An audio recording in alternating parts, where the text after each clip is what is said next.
Rússia, regió de Kaluga, poble de Borovensk. Catedral de la Mare de Déu. L'edifici de maó consta d'un volum principal sota una cúpula. Aquesta part s'anomena passadís lateral. Aquest és un altar arrodonit. El temple té 2 pisos. Aquest és el pis inferior.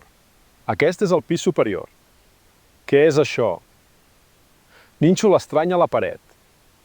Més gran que una finestra. Arc i portada del primer pis. També hi ha un arc a la part superior, significativament més gran que l'obertura d'una finestra. Es pot suposar que aquí hi havia una porta. Mirem des de l'altra banda del temple. Aquí hi ha la porta del pis inferior. A nivell del segon pis es conserva la decoració en relleu. La mida és significativament més gran que la finestra. Aquí també hi havia una porta. Estem dins del temple, al segon pis. Aquesta és la cúpula de l'església. Són passatges a l'altar. Aquí hi havia una porta, entre les finestres. Aquí hi ha els forats per a les bigues sobre els quals es trobava el terra. En aquest nivell hi havia un pis. No hi ha finestra a l'altre costat. Allà hi ha una capella de l'església.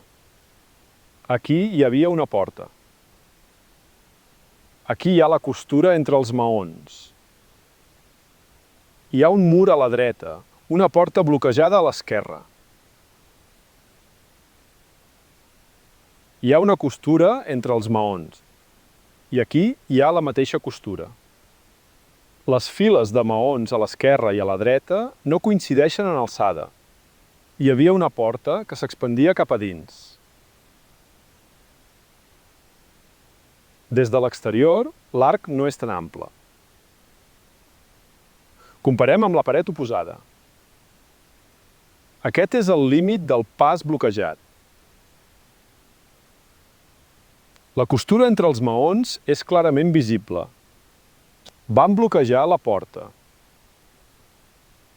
Aquesta porta bloquejada té la mateixa mida que l'arc exterior. L'amplada de l'arc exterior i interior és la mateixa. Per què fer les portes una sobre l'altra? És inconvenient. No està clar on eren les escales. L'escala del segon pis bloqueja l'entrada al primer pis. Per què fer portes i després tapiar-les?